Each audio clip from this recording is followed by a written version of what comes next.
selanjutnya saya akan mengajak teman-teman untuk mengikuti pengalaman pelayanan saya atau petualangan dalam dengan tema yang saya berikan, yaitu adalah Diego to the Rescue.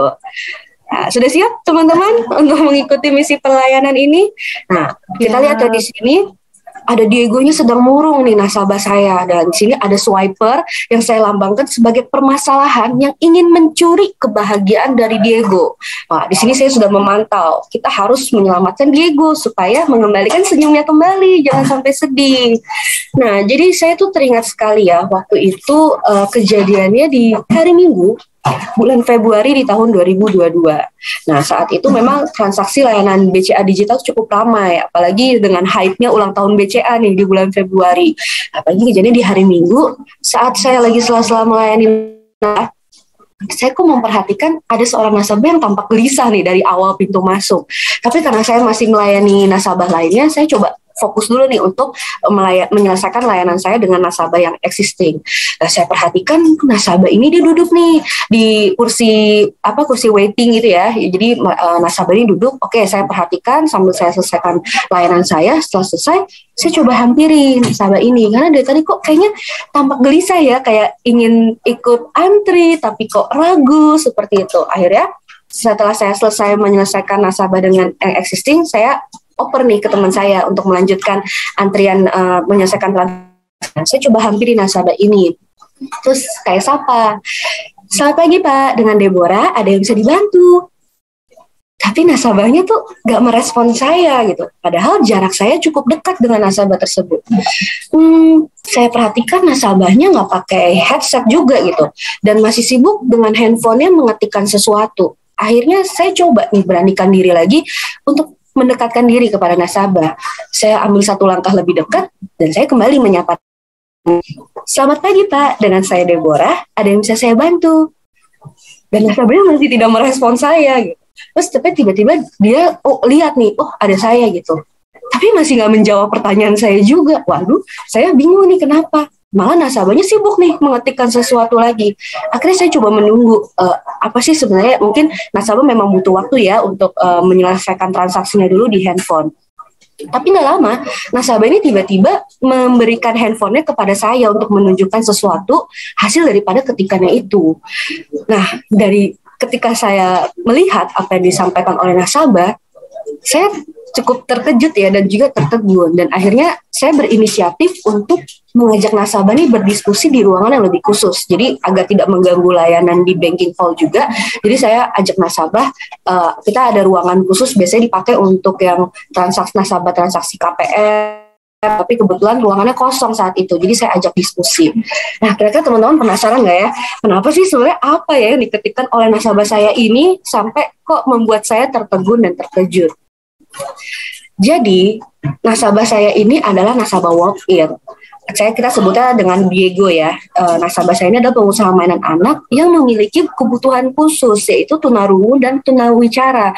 Sehingga saat saya memanggil, beliau memang tidak merespon saya seperti itu. Jadi ada kendala dalam berkomunikasi, makanya dia mengetikkan nih apa yang kendala terjadinya. Nah, sehingga kesulitan dong pastinya untuk menjelaskan secara lisan. Maka apalagi kita dengan kondisi pandemi ya, belum dibuka tuh waktu itu PPKM-nya. Kita diwajibkan pakai masker, nggak bisa juga melihat gerak bibir wajah lawan bicara seperti apa.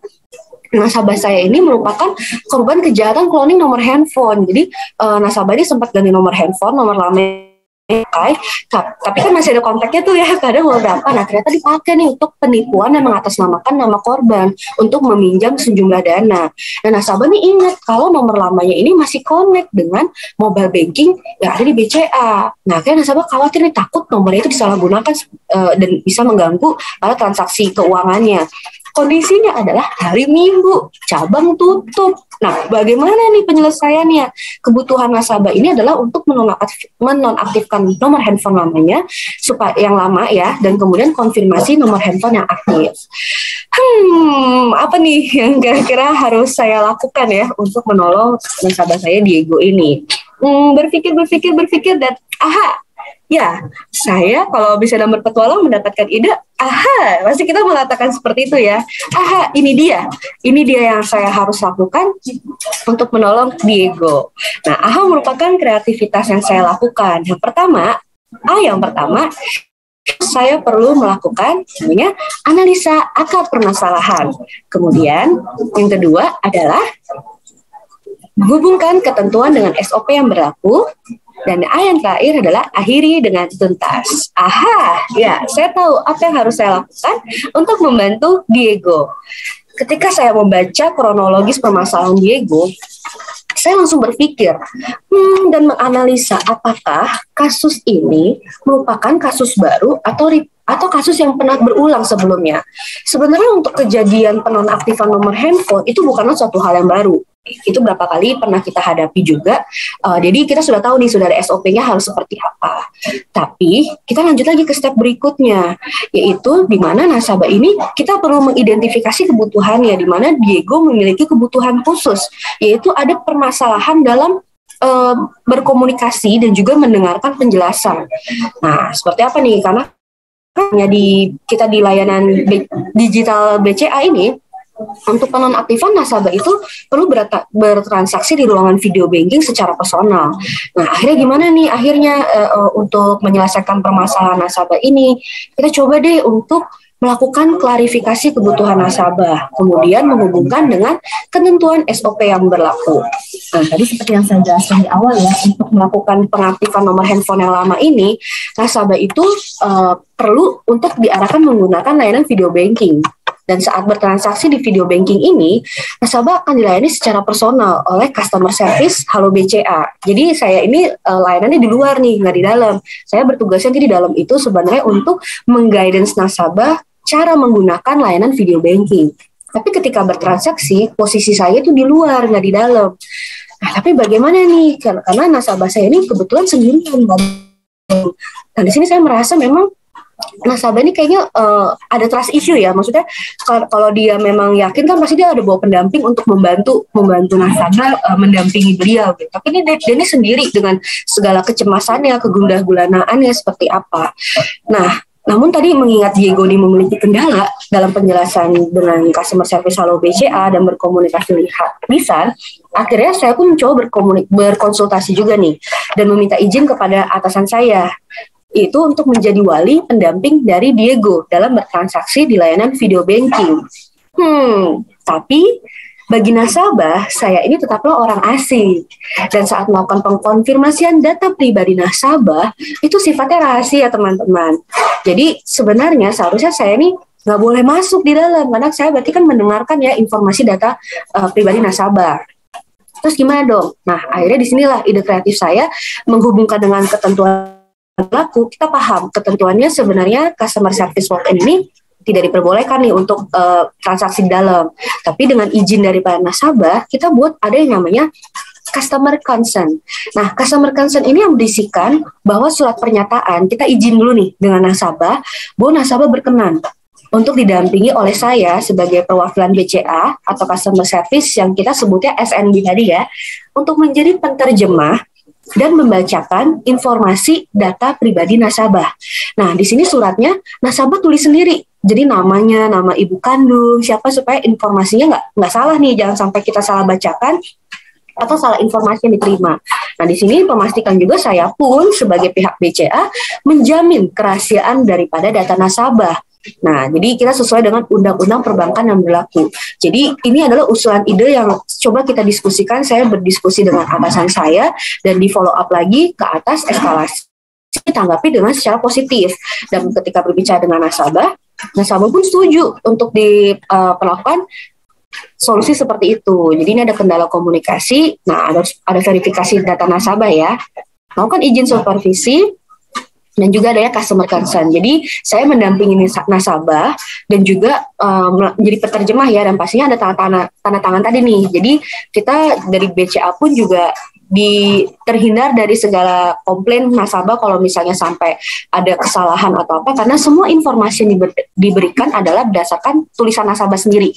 di kertas. Jadi sifatnya SNB hanya membacakan saja, dan verifikasinya pun nanti akan dijelaskan oleh customer service dari video banking Halo BCA. Dan setelah mendapatkan approval dari nasabah, akhirnya transaksi pun dapat dilakukan, dan saya pun membantu dan memberikan arahan kepada Diego dalam bertransaksi dengan layanan video BCA. Dan setelah transaksinya selesai, tak lupa ada AHA yang terakhir, yaitu mengakhiri dengan tuntas. Nah, kita perlu nih memastikan yang pertama, nasabah sudah dapat menggunakan m-bankingnya hanya dengan satu nomor handphone yang terdaftar, sesuai dengan tadi kebutuhannya nasabah. Kemudian yang kedua, kita perlu lagi mengklarifikasi kesesuaian solusi yang diberikan. Apakah sudah sesuai? Dan apakah nasabah sudah puas dengan layanan yang diberikan? Yang ketiga, perlu merimain kembali untuk menjaga kerahasiaan data nasabah. Apalagi sekarang itu modus penipuan semakin marak ya teman-teman. Nah, di sini adalah tugas kita sebagai garda terdepan perusahaan untuk membantu mengedukasi nasabah dan menginformasikan merimain untuk terus menjaga kerahasiaan data nasabah.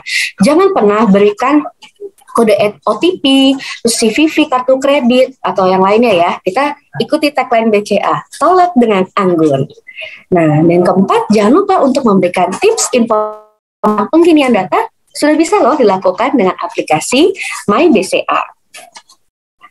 Nah, dari kisah layanan ini pun, saya mendapatkan pengalaman pelanggan ya, dari sisi nasabah itu yang pasti nasabah merasa terbantu dan juga dihargai, karena ternyata yang tadinya dipikir harus nunggu hari Senin nih, hari buka cabang, ternyata bisa diselesaikan hanya dalam 1 hari saja, dan bahkan kurang lebih nggak nyampe 1 jam gitu prosesnya, dan nasabah tuh merasa diberikan setara dengan nasabah lainnya, dan nasabah juga terapresiat bahwa kerahasiaan data nasabahnya itu sangat diperhatikan loh oleh BCA. Dengan adanya customer concern itu, nasabah jadi aware, wah ternyata BCA tuh nggak sembarangan loh ya dalam melayani nasabah, dan benar-benar kerahasiaan datanya itu sangat diperhatikan. Dan kita lihat ini Diego bisa tersenyum kembali walaupun tertutup masker, tapi tetap jempol ya dari nasabah. Nah, hal ini pun juga mendukung ya sebagai wujud komitmen nyata BCA dalam mendukung SDGs atau Sustainable Development Goals Program. Dalam goals yang ke-10 yaitu Reduce Inequality. BCA selalu berkomitmen untuk memberikan layanan yang optimal kepada seluruh nasabah tanpa membeda-bedakan, dan pentingnya juga menjaga kerahasiaan data nasabah. Dan bagi saya sendiri pun, ini merupakan healing yang sesungguhnya teman-teman. Karena ketika kita bisa bermanfaat dan membantu orang lain, ada kepuasan tersendiri. Dan ketika mendapatkan apresiasi, terima kasih dari nasabah, dan bahkan ide yang kita usulkan itu diberikan pujian dan bisa diimplementasikan, itu merupakan self-healing terbaik yang bisa kita terima.